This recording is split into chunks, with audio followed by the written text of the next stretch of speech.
São pequenas reflexões. E sobre um tema desse tamanho, reencarnação, que é uma base de tanta coisa, inclusive da nossa doutrina, não dá para tentar falar em poucos minutos de maneira aprofundada. Então o que é que nós optamos? Fazer um passeio sobre o Livro dos Espíritos, que faz os comentários ligando reencarnação à evolução. Não tem uma pessoa que não conheça esse termo reencarnação. Hoje, todos falam de reencarnação. Cada um à sua maneira. Eu acredito, eu não acredito, eu defendo, como se reencarnação fosse uma coisa de fé, de acreditar ou não, de defender ou não. Reencarnação é uma lei. É como se fosse com a lei de Newton, a lei da gravidade, eu falar eu acredito, eu não acredito, eu gosto, eu não gosto, eu quero, eu não quero. É uma lei. E como lei, ela funciona como um mecanismo. A reencarnação não se encerra em si mesma. Não é uma coisa, eu acredito que, bom, eu vou ser de tal religião porque eu sou reencarnacionista. Não é questão de ser reencarnacionista ou não ser reencarnacionista. Eu vou reencarnar de toda maneira. E certamente não é a primeira minha agora. Eu venho de longe. E ainda vou longe. A questão é vincular essa lei à minha conduta de hoje. De que maneira eu vinculo essa grande lei de reencarnação à minha necessidade de evolução? Se eu vincular a reencarnação à minha necessidade de evolução, minha vida muda em quase tudo. Eu vou olhar a minha casa de maneira diferente, eu vou olhar meu trabalho de maneira diferente, eu vou olhar minha família de maneira diferente, eu vou olhar meu filho de maneira diferente. Do ponto de vista da reencarnação, minha vida toda se modifica. Então, se eu falar eu sou reencarnacionista e a minha vida não se transformar, eu estou brincando de falar de reencarnação. Eu não sou, eu não acredito, eu não vivo essa grande lei. Hoje a gente estava fazendo o Evangelho e saiu aquela passagem onde Paulo de Tarso estava falando, foi tentar falar na Grécia para os sábios da Grécia. Ele falando, tudo muito bem, aceito por todos, elogiado, até o momento que ele fala da ressurreição. Quando ele começou a falar da ressurreição, os gregos não aceitaram mais. Ele ficou só. As pessoas começaram a sair e ele ficou só. Analisando esse texto, Emmanuel fala, nós somos os atenienses de hoje. A gente assusta. Quem somos os atenienses de hoje? O que significa sermos os atenienses de hoje? Todas as vezes que a reencarnação é importante na minha vida, eu vou embora.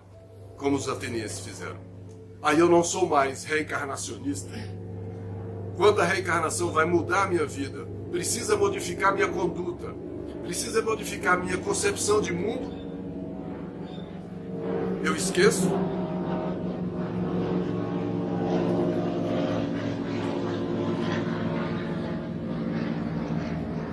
E saio do tempo. Eu sou um ateniense de hoje. Porque a reencarnação não é um conceito para eu estudar e aprender. A reencarnação é uma prática de vida que é um grande instrumento para me transformar e para me aperfeiçoar. Para quê? Para que eu cumpra meu destino. Qual é o meu destino? A comunhão com Deus. E é um destino tão longo, tão demorado. E se eu entender a reencarnação como um instrumento de tudo isso, eu passo a valorizar mais a encarnação. O tempo, para mim, passa a ser uma outra coisa também. O tempo passa a ter um novo significado. Na introdução do Evangelho segundo o Espiritismo, tem um texto que uma mensagem do Espírito de Verdade, que ele fala desses espíritos de luz que vieram trazer esses conceitos novos que a doutrina espírita trouxe. Eu trago um trechinho dele só para a gente ver quem é que está falando de reencarnação para a gente. Olha o que o Espírito de Verdade disse em um parágrafo na introdução do Evangelho segundo o Espiritismo. Os Espíritos do Senhor, que são as virtudes dos céus, qual um imenso exército que se movimenta ao receber as ordens do seu comando, espalham-se por toda a superfície da terra, semelhante a estrelas cadentes, e vêm iluminar os caminhos e abrir os olhos aos cegos. Quem são os espíritos do Senhor? As criaturas. As criaturas. Que são feitas à imagem e semelhança do Criador.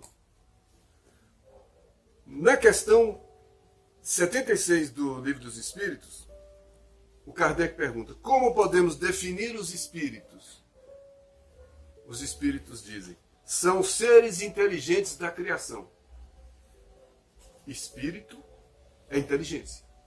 São seres inteligentes da criação. Na questão número 1, ele pergunta o que é Deus.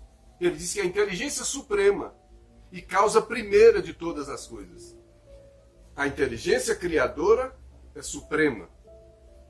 Nós, criaturas, que não estamos em comunhão com o Pai, somos relativos. Somos só as inteligências que vão caminhar para essa comunhão com o Pai. É o nosso destino. Mas ele é a causa primeira de todas as coisas. Resolveu todas as questões, inclusive as questões remanescentes do politeísmo. Deus Sol, Deus Lua, Deus isso, Deus aquilo. Se esse Deus único é a causa primeira de todas as coisas, ele é a causa dos deuses do politeísmo. Porque ele é a causa primeira. Então ele resolve essa questão do monoteísmo, trazendo para esse Deus, Criador, a inteligência suprema. Que a gente nem tem condições de entrar nela. A gente não pode conceituar o absoluto com a inteligência relativa. Não cabe em mim o conceito absoluto de Deus. O conceito que eu tenho de Deus é relativo a mim mesmo. Eu não tenho o conceito absoluto de Deus. E ninguém tem. Loucos são aqueles que tentam ou tentaram colocar na cabeça das pessoas um conceito definitivo de Deus. Porque aquele conceito não era definitivo, era o conceito daquele tempo, daquela hora, daquela sociedade, daquela cultura. É um Deus relativo, é o Deus que o homem alcança. Eu não alcanço o Deus absoluto. Por isso foi desnecessário quanto tempo nós perdemos matando uns aos outros porque não acreditavam nos deuses que a gente queria.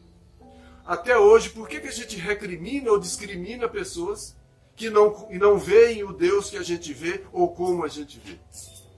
Como se Deus fosse uma coisa, uma pessoa, que coubesse no meu raciocínio, que coubesse no meu conceito. Não cabe. Mas basta eu me ver como ser inteligente da criação. Eu sou um ser inteligente da criação.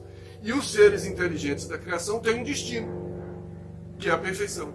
E para que os seres inteligentes da criação cumpram o seu destino de perfeição, uma existência não é suficiente.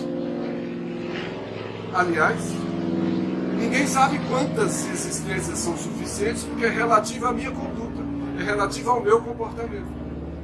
Nós conhecemos na história do Espiritismo o espírito Públio Lentulus, que estava na época do Cristo e ainda está hoje trabalhando, o espírito Emmanuel. E naquela época ele conhecia a história do seu avô, conhecia a história dele na época do Egito Antigo. Nós vimos Chico Xavier outro dia falando que ele conhecia a encarnação dele na época do Egito. E aí? Como é que eu vou me avaliar? De onde eu venho? Com a reencarnação eu posso imaginar que eu venho de longe. Porque eu nasci simples e ignorante. Simples porque não era complexo. E ignorante porque não sabia. Se eu nasci simples, eu ainda não tenho a complexidade que o homem vai adquirindo com o uso da sua inteligência. E se eu nasci ignorante, eu ainda não tenho os conhecimentos que o homem vai adquirindo com o uso da sua inteligência. E a reencarnação vai trazendo em mim, esse ser, vai se tornando mais complexo e vai se tornando mais inteligente, aos poucos. Olha o que Leon Denis fala a respeito disso.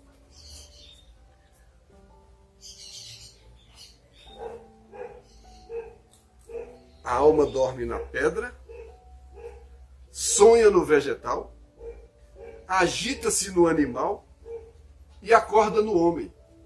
Esse princípio inteligente. Então esse princípio inteligente vem de onde? Dos reinos. Quanto tempo esse princípio inteligente ficou no reino mineral? Que a doutrina espírita fala que ele dormiu lá. Se ele dormiu lá, a gente imagina, ainda não era uma vida orgânica. Esse princípio dormindo numa pedra, dá para imaginar o tempo desse processo, desse princípio que nasceu? E a transformação desse princípio que dormiu na pedra para sonhar no vegetal? Esse vegetal que adquiriu sensibilidade à luz, ao calor. Até as pessoas hoje conseguem secar um pé de pimenta. É porque tem sensibilidade, adquiriu sensibilidade em quanto tempo? Como é que esse princípio inteligente, e é um princípio inteligente, ele procura água, ele procura o sol, mas é instintivo, intuitivo, instintivo é um animal, mas ele vai, conhece o caminho dele. No nosso organismo, até as células conhecem o caminho. As doenças, o que vem, uma célula que engole a outra, e por aí vai. E como é que ela sabe uma célula que está saudável, que está doente? Olha os princípios do universo. E esse mesmo princípio inteligente que acordou e sonha no vegetal, ele agita-se no animal. Como agita-se no animal? O instinto. Ele se movimenta no animal. Mas até aí o animal, nem o vegetal, eles respondem pelos seus comportamentos. Mas a partir do homem, desse animal, que num salto quântico chega ao homem, aí adquire a maioridade. Qual é a maioridade? Livre-arbítrio. A partir daí o homem fala, pensa e faz de acordo com a sua vontade, com o seu livre-arbítrio. Só que ele pensou que ele era Deus. Ele era ainda tão simples e tão ignorante que ele achava que a sua vontade era a vontade absoluta. Ele não percebeu que tinha uma aliança por trás de tudo isso, que é a aliança do homem com Deus. Que era o homem cumprir a vontade de Deus em sua vida. Olha a história do Adão, que quebrou a aliança com Deus. Nós quebramos a aliança com Deus, e a aliança com Deus é quebrada pelo nosso orgulho. Porque a gente não compreende mais a vontade do Pai em nossa vida, porque o nosso orgulho não permite, porque o nosso egoísmo não permite. E aí a gente é esse animal que saiu do instinto para a razão, mas a razão ainda viciada, a razão ainda completamente comprometida pela simplicidade dos nossos conhecimentos e pela ignorância do nosso conhecimento. Só que a gente tem que vencer tudo isso para virar aquele anjo. Um dia todos nós seremos anjos, canta a música. E um dia todos nós vamos vencer a nós mesmos. Esse é o grande combate. Mas a doutrina vai falando, a gente está falando disso como reencarnação, como encarnação e reencarnação. Como esse princípio inteligente que vem de muito longe e vai para a comunhão com Deus. Sabe lá quanto tempo vai gastar? Quanto tempo cada um gasta? No Livro dos Espíritos, a questão 78, Kardec pergunta: os espíritos tiveram um princípio ou existem de toda a eternidade? Olha a resposta. Se os espíritos não tivessem princípio, seriam iguais a Deus. Porque Deus não tem princípio. Ele é eterno, infinito, imutável, imaterial, único, todo-poderoso, soberanamente justo e bom. Nós temos princípio. Nós não temos fim conhecido. Nós somos espíritos imortais. Mas nós fomos criados.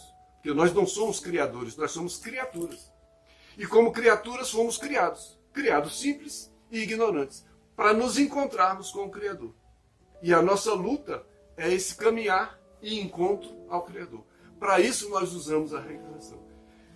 E se nós reconhecemos o tanto de tempo que vamos gastar para fazer esse caminho, o ócio significa o quê?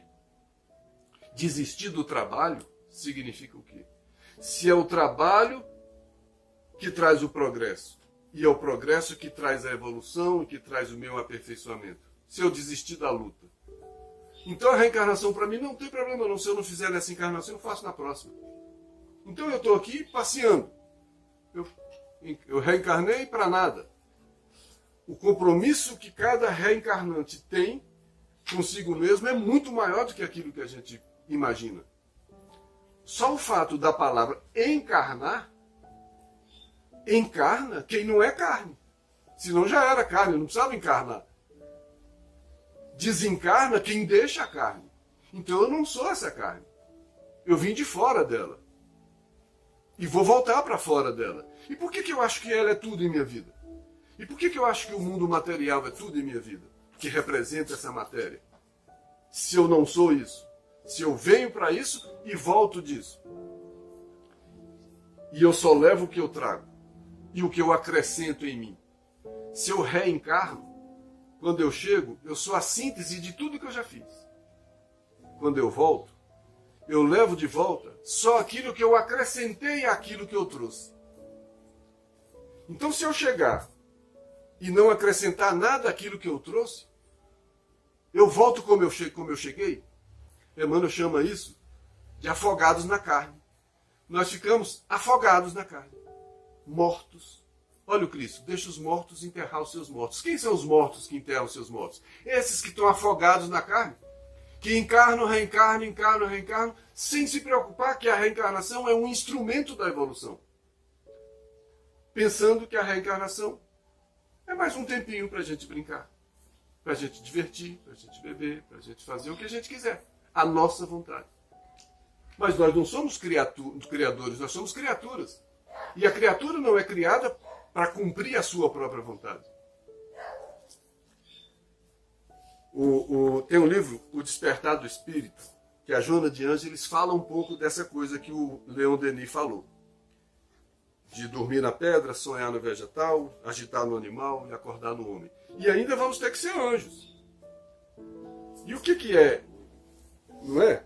Mas eu sou esse homem que na transição, uma menina moça, uma jovem, ela traz a parte menina e já tem a parte mulher. E é uma jovem. Eu sou isso. Eu sou esse homem que ainda traz a parte animal, mas que já quer a parte do anjo. Só que a parte animal que eu trago é um fato, porque ela está em mim. E a parte do anjo que eu quero é só um desejo. Essa parte animal é o homem velho que Paulo de Tarso falava, que eu preciso tirar de mim, que é esse animal. Como é que eu vou tirar esse instinto animal de dentro de mim? Do ódio. O animal só começou a aprender o amor quando a fera começou a lamber a cria.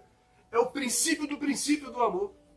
Mas só lamber a cria é muito pouco, porque ali a pouco ela morde a cria e mata a cria alheia. Quando é que eu vou perceber que todas as crias são minhas crias? Quem é meu pai? Quem é minha mãe? Quem são meus irmãos? Quem é a humanidade? É a minha cria? É o meu filho? Sou eu? É a minha família? Quem somos nós? Quem sou eu?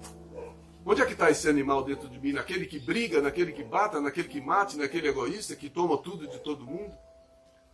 Aí cada um pode refletir e pensar o tanto de animal que ainda tem dentro de si mesmo. É uma reflexão que cabe dentro da reencarnação. O que eu ainda tenho de animal? Se eu parar para pensar, eu vou encontrar muita coisa do animal dentro de mim. Embora já encontre desejo de superar esse animal. Eu não quero mais essa raiva. Eu não quero mais esse ódio. Eu não quero mais esse egoísmo. Eu não quero mais esse orgulho. Olha o orgulho do leão. Quando ele come, ninguém pode comer quando ele estiver comendo. A caça está ali morta, mas ele tem que saciar para depois os outros comerem. E foi a leoa que matou a caça. Mas olha o orgulho. Olha o egoísmo. E a gente é um pouco disso. Joga um pedaço de carne para 10 cachorros. Eles não aprenderam cada um tirar um pedacinho. Todos avançam na carne e vão se morder. E nós temos desse animal. O mundo está aí. O mundo é esse pedaço de carne. Que todos nós avançamos nele ao mesmo tempo. O trânsito é esse pedaço de carne que a gente avança nele ao mesmo tempo e todos queremos passar ao mesmo tempo. Deixar um filho na escola é esse pedaço de carne onde todo mundo quer deixar ao mesmo tempo. Então nossos animais estão na nossa vida o tempo inteiro. A fila do banco que eu não aceito, a fila que eu pulo na frente de todo mundo, os privilégios que eu quero para mim na vida, é esse pedaço de carne que eu acho que... E a gente briga por tudo ao mesmo tempo. E por esse pedaço de carne a gente se mata, a gente morre, a gente briga, a gente faz tudo o que não queria mais fazer. é esse animal que ainda mora em nós, é esse homem velho que ainda mora em nós. Mas a Joana de Ângeles, nesse livro Despertar do Espírito, ele diz que o Espírito é essa chispa divina, essa fagulha de luz, essa chispa divina em forma de psiquismo inicial. E ela possui todas as potencialidades imagináveis. A semente de mostarda. Sois deuses. Eu tenho a potencialidade de fazer tudo. E o Cristo falava. E fazer ainda mais do que eu faço. O Cristo avisou. Então eu posso fazer tudo que o Cristo fazia e ainda mais porque eu trago todas essas potencialidades. Mas ninguém vai me dar nada disso de presente. Tudo isso é conquista. É luta. E para eu aprender a fazer essas coisas, eu preciso das reencarnações. Porque em uma eu não aprendo. Eu não aprendo nem a sair do animal que mora em mim. Possui todas as potencialidades que o tempo e as experiências fazem desabrochar através de sucessivas existências na forma orgânica. Olha que legal. Que o tempo, que é uma concessão divina, e as experiências em viver, em aprender, fazem desabrochar de dentro de mim, porque eu trago as potencialidades. Então ninguém vai me dizer, eu vou me descobrir, eu vou me aperfeiçoar. Por isso que é redenção, por isso que é iluminação, por isso que é elevação. Eu tenho que subir esse monte, eu tenho que atravessar esse deserto. Nas quais, essas existências, exterioriza a sensibilidade. Olha a planta do Leon Denis. Nessas existências sucessivas eu aprendo a exteriorizar a sensibilidade, o sistema nervoso embrionário, os primeiros, para adquirir instintos, olha os animais chegando, inteligência e razão. O livre-arbítrio chegou. A partir do livre-arbítrio, aí vem a expiação. Porque como eu fui simples, eu cheguei simples e ignorante, eu erro. E como eu erro, eu respondo pelos meus erros. E aí vem a expiação. Todos nós, como simples e ignorantes, erramos. Então não dá para culpar. Daqui a pouco ele fala, se todos os espíritos, por nascerem simples e ignorantes, cometem erros, porque são ignorantes, não vale a pena tentar fazer o bem. Foi o Kardec que perguntou isso. E os espíritos? Vale, porque você ganha tempo. Porque mesmo aquele que tentou fazer o bem vai errar. E quando ele erra, ele tem que se reencontrar com o seu erro. E sanar aquele erro. E nisso ele vai perdendo tempo, perdendo encarnações. Provavelmente eu tenho alguns erros em mim tão cristalizados, tão profundos, que vêm de tão longe, que em uma encarnação eu não consigo me limpar dele. E olha que eu não tenho um. Nós temos inúmeros. Então o tempo é esse instrumento que a gente tem para tentar fazer essa limpeza. Olha, qual a finalidade da encarnação dos espíritos? Deus a impõe, os espíritos respondem. Deus a impõe com o fim de levá-los à perfeição. Então é imposta porque está na lei. A lei de evolução, a lei do progresso, ninguém foge dessa lei. Então, eu estou sujeito a essa lei, que é uma maneira de eu chegar à perfeição. Para uns é expiação, mas para chegar a essa perfeição, eles devem sofrer todas as vicissitudes. As vicissitudes que eu sofro, as consequências dos meus erros. Aqueles que eu cometo por maldade e aqueles que eu cometo por imprevidência, por ignorância, por não saber. De qualquer forma, eu preciso me recompor com eles. Mas ele diz que tem uma outra. Né? A encarnação tem ainda, nessa finalidade da luta, é o mundo que o Cristo falou. No mundo tereis tribulações, mas tende bom ânimo, eu venci o mundo. Então só o fato de eu estar encarnado, eu tenho tribulações, eu tenho dificuldades. Porque não sou só eu que estou encarnado, que sou imperfeito. Somos todos nós que somos imperfeitos. E o que é que um homem imperfeito faz? Imperfeições. Então as minhas ações são imperfeitas, as de todos nós são imperfeitas. E se a gente não aprender a perdoar uns aos outros? O que é que a gente vai fazer com as nossas imperfeições? Guerrear, matar, bater, brigar, porque eu só vou me ofender com as imperfeições dos outros que fizeram contra mim. E se eu não aprender a reconhecer as imperfeições como uma coisa inerente a todos nós, eu não vou me livrar do ódio, eu não aprendo a perdoar.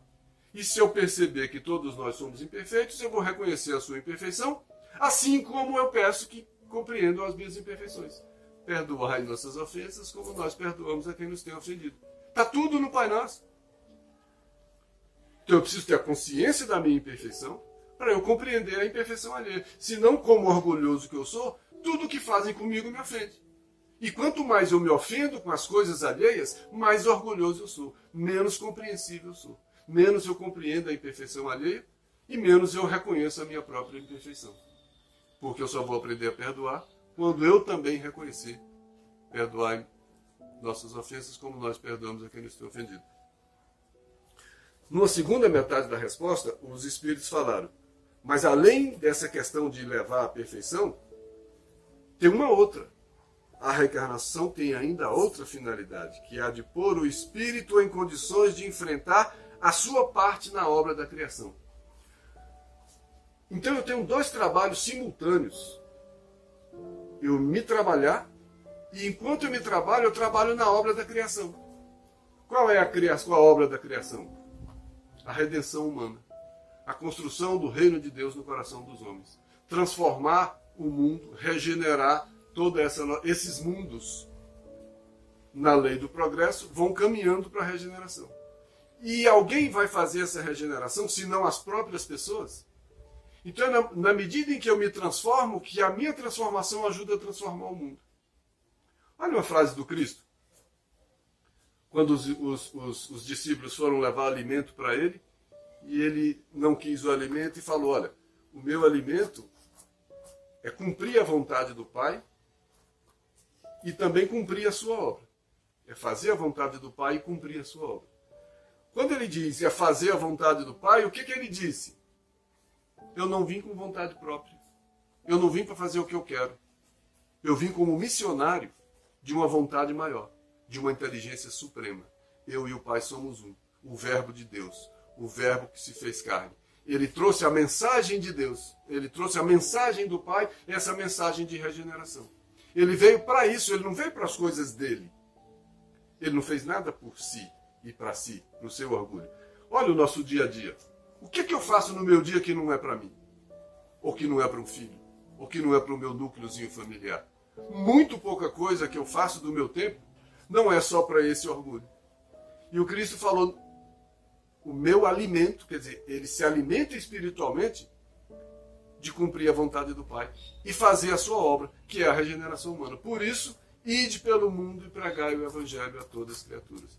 E pregar o Evangelho não é falar do Evangelho, é viver o Evangelho, é viver essa transformação. E trouxe essa mensagem do Pai. E o Paulo de Tarso falou nisso depois, mais tarde. Paulo de Tarso falou, somos cooperadores de Deus. Na mesma linha do que o Cristo falou. Nós somos cooperadores de Deus. Nós somos cooperadores dessa obra de redenção humana. Da minha própria redenção e da redenção humana. Por isso nós somos cooperadores de Deus. Mas o meu papel de cooperador de Deus tem um fundamento. Que o Paulo de Tarso falava. Qual é o fundamento? Jesus. Caminho, verdade e vida. Palavras de vida eterna. O Evangelho. Que é esse fundamento da minha cooperação na construção do reino de Deus no coração dos homens, que começa pelo meu. E começando pelo meu, eu vou adquirindo virtudes, eu vou tirando o animal de dentro de mim, eu vou adquirindo virtudes, e adquirindo virtudes eu me aproximo do Criador. Até um dia eu falar como Paulo de Tarso falou, não sou mais eu quem vive, é o Cristo que vive em mim. Quando ele disse que não sou mais eu quem vive, é o Cristo que vive em mim, o que ele disse? Não é mais o meu interesse que fala na minha vida. É o interesse do fundamento. O que o Cristo falou? Meu alimento é fazer a vontade do Pai. Então o que os grandes chegam à conclusão? A aliança com Deus. Não é o meu orgulho, não é o meu egoísmo, não é a minha vontade. Todas essas palavras que eles falaram simbolizam isso. A vontade do Pai.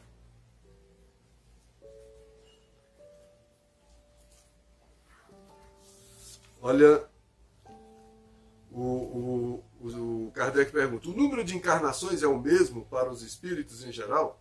Não, a resposta. Aquele que avança rapidamente se poupa das provas. E aquele que erra menos se poupa das expiações. Quanto mais eu erro, mais eu gasto outro tempo em novas expiações. O espírita conhece isso muito bem. Não precisa desse conceito. O espírita precisa dessa prática.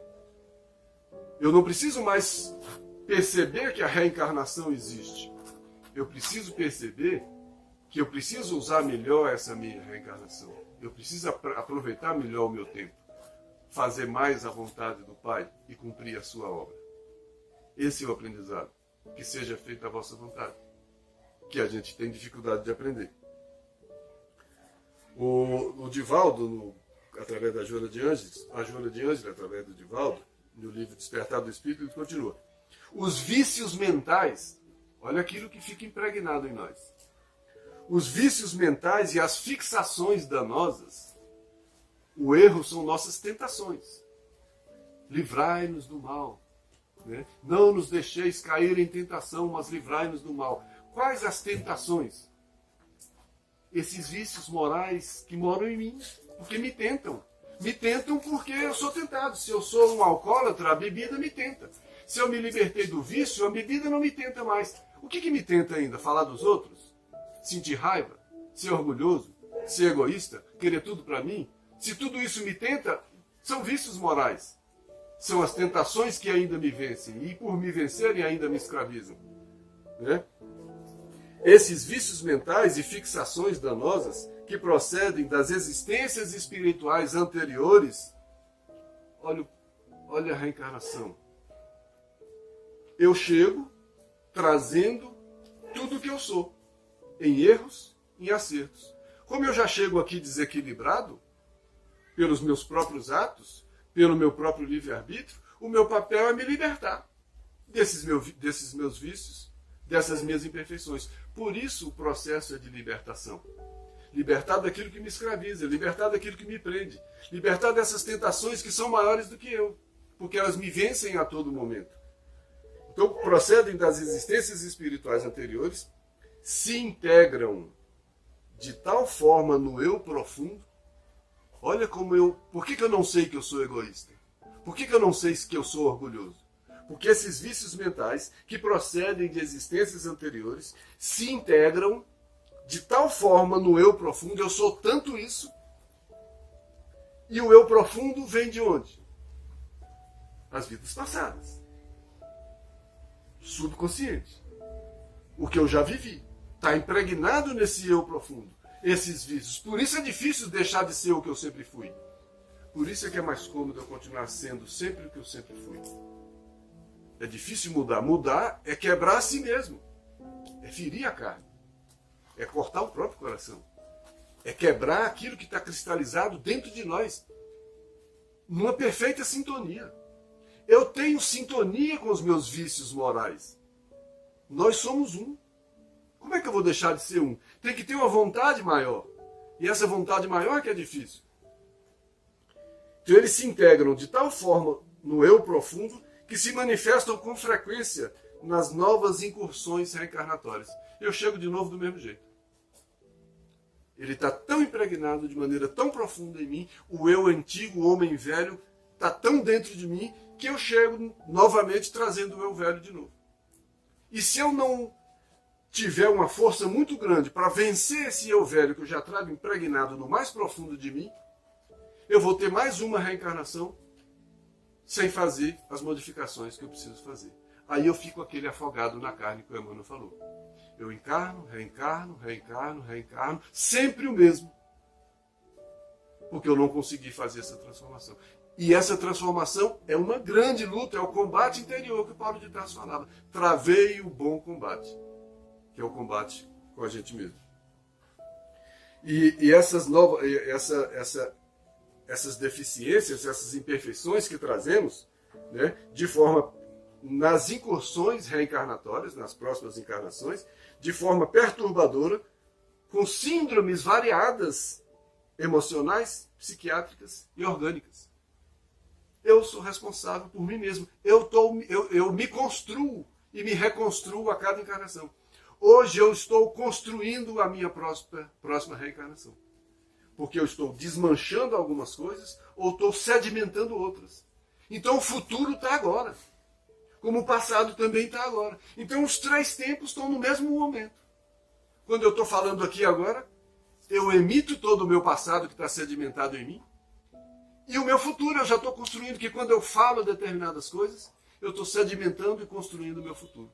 Então eu sou responsável por mim mesmo. Eu sou o meu maior problema. Não adianta mais eu falar que o meu problema é outra pessoa, é alguém. Meu problema é minha mulher, meu problema é meu filho, meu problema... Não, meu maior problema sou eu. Porque eu é que trago todo o meu passado dentro de mim e eu é que construo o meu futuro com o meu presente. Então o presente é que é vida. O passado eu não preciso preocupar com ele, que ele já está no presente. O passado é presente, porque ele se manifesta no presente. E o futuro também é presente. Porque eu não vou construir o futuro no futuro. Eu vou construir o futuro no presente. Então a vida é presente. Tanto passado quanto futuro. E eu me esqueço disso. Eu deixo o passado lá, a invadir o meu presente e a contaminar o meu futuro. Então isso é tempo. Passado, presente e futuro é tempo. E o que eu faço do tempo? Deixo os mortos enterrar os seus mortos. O Cristo falava. Porque no presente eu mato o espírito. Eu fico morto para a vida maior e continuo morto. Aí quando o jovem queria seguir o Cristo, que o jovem queria voltar, o Cristo, não volta não. Deixa lá os mortos enterrar os seus mortos. Você já acordou, você está me vendo aqui, me siga. É agora. Aí às vezes a gente começa a entender, quer seguir, mas os nossos mortos nos chamam. E falam tão fortes que a gente não consegue deixar os nossos mortos. E aí nós vivemos todos os nossos mortos dentro de nós a todo momento. Aí nós também somos esses mortos. A enterrar os nossos mortos. Cada indivíduo é portador da herança dos próprios atos, que passam a constituir-lhe o patrimônio da evolução permanente. Reencarnação e evolução. A evolução é um patrimônio que eu construo na luta. Não é só o tempo que vai me aperfeiçoar. Quem vai me aperfeiçoar é o trabalho. O tempo é uma concessão necessária ao trabalho. O trabalho precisa de tempo. E o tempo de Deus é o silêncio. O tempo de Deus é infinito, é eterno. Cada um que faz desse tempo a sua realidade. Eu também não posso culpar nem o tempo. Eu posso antecipar o tempo, eu posso aproveitar o tempo, eu posso desperdiçar o tempo, eu posso fazer qualquer coisa com o tempo, porque ele é só o tempo. Eu é que uso o tempo. De que maneira? O que eu faço desse tempo? E nisso tem um outro texto que chama Hábito, do livro Pensamento e Vida, que também faz essa construção cristalizada dentro de nós. Olha o que aqui já é o Emmanuel. O hábito é uma esteira de reflexos mentais acumulados. O hábito. Muitas vezes o hábito não foi adquirido só nessa encarnação. Tem hábito que eu adquiri ontem, semana passada. Mas tem hábito que é alguma coisa muito mais velha, que é alguma coisa muito mais antiga que eu trago dentro de mim. O hábito de falar dos outros, certamente não foi ontem que eu aprendi. O hábito de fazer intriga, certamente não foi ontem que eu aprendi. Esse hábito é uma esteira de reflexos mentais acumulados, operando constante indução à rotina. Esse hábito opera em mim, me induz a me comportar da mesma forma a todo momento. E ele continua. Herdeiros de milênios, nós somos esses herdeiros de milênios, com esses hábitos cristalizados em nós, herdeiros de milênios gastos na recapitulação de muitas existências análogas entre si. Olha, há milênios eu tenho existências análogas entre si. O que ele está dizendo? Há milênios eu sou a mesma pessoa. Há milênios eu perco a oportunidade de evoluir. Há milênios eu estou afogado na carne. Há milênios eu sou um morto enterrando os mortos. Há milênios por causa desses hábitos cristalizados. Por causa das imperfeições que eu não venço. Herdeiros de milênios, gastos na recapitulação de muitas experiências análogas entre si, vivemos, até agora, quase que a maneira de embarcações ao gosto da correnteza, no rio de hábitos aos quais nos ajustamos sem resistência. Como é que é? Deixa a vida me levar, a vida leva eu. Quem me leva? Meus hábitos, minhas imperfeições. É o samba do deixa que me levar. É o samba da não ação, da fé que não é viva e que não é ativa. Porque a fé ativa não deixa a vida levar. Eu levo. O domínio espiritual que o Cristo demonstrou na cruz foi isso, que é difícil de aprender. É a nossa luta.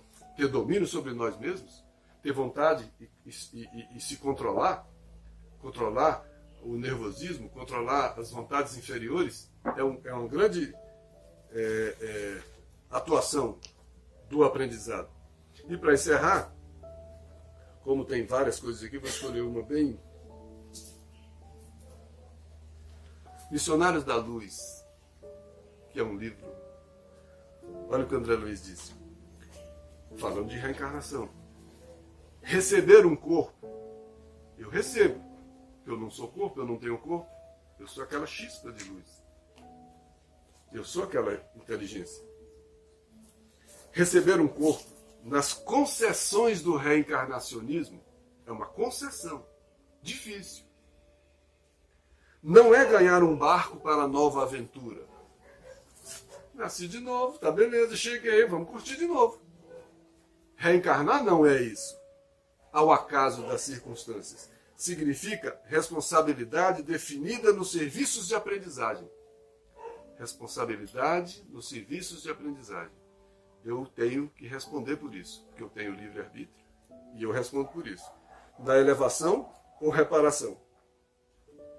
Cada qual de nós, conforme as leis que nos regem, a reencarnação, por exemplo, se encontra hoje no lugar certo, com as criaturas adequadas e nas circunstâncias justas. Olha só, eu estou no lugar certo. É aqui que eu tinha que estar. É aqui que eu mereço estar. Foi aqui que eu construí o meu futuro. Eu estou no lugar que eu já construí. Ninguém me jogou aqui. Eu estou no lugar certo. Com as criaturas adequadas. As pessoas que estão no meu lado são as pessoas adequadas para aquilo que o meu espírito necessita. Aquela pessoa difícil, ela é adequada ao meu aperfeiçoamento. Porque a minha dificuldade com ela faz com que a gente, vencendo essa dificuldade, os dois se melhorem. Então essas criaturas são adequadas ao meu aperfeiçoamento. E nas circunstâncias justas. Então não tem injustiça. Ah, que não sei o que eu não merecia isso, que isso não pode acontecer comigo, por que comigo? Não. A circunstância que eu vivo é justa. Porque ela não é original. Ela não é causa, ela já é consequência. Ela já é consequência de um monte de coisa que eu já fiz. Então a circunstância é justa. Porque são necessárias ao trabalho que nos compete efetuar. E o homem, pouco a pouco, entre as alternativas de vida e morte, ora aqui, ora lá, bem aos poucos, renascimento no corpo e retorno na vida espiritual, vai plasmando, vai construindo em si mesmo as qualidades sublimes indispensáveis à ascensão. Bem-aventurados aqueles que constroem as virtudes dentro de si. Aí eles, pouco a pouco, ora na vida encarnada, ora no mundo espiritual, vai construindo, plasmando em si mesmo essas qualidades, que no fundo constituem as virtudes do Cristo, progressivas em cada um de nós. Por que as virtudes do Cristo? Ninguém vem ao Pai senão por mim. Que Deus nos abençoe, que esse passeio sobre a encarnação, a reencarnação, seja suficiente para uma pequena coisa, para a gente se lembrar, como fomos lembrados hoje pelo Evangelho, que nós somos as pessoas da Grécia. Que quando Paulo começou a falar de ressurreição, foram saindo. E nós, quando começamos a pensar seriamente sobre a reencarnação, nós saímos de nós mesmos. Mudo de canal. Vou fazer outra coisa. Nós fugimos do assunto. Não é do assunto quando alguém vem falar. Quando eu começo a refletir seriamente sobre a reencarnação em minha vida, eu mudo o lugar. Eu fujo. Eu ainda sou esse grego que fugia do assunto da reencarnação. E que eu pare de fugir disso e que eu olhe para a reencarnação como uma grande oportunidade. Eu, inclusive, todos nós possamos encontrar nessa grande lei toda essa oportunidade que a gente ainda não compreendeu bem de fazermos a nossa redenção e de fazermos a nossa caminhada para um dia de tirarmos mais um pouco desse animal de dentro de nós. Que Deus nos abençoe.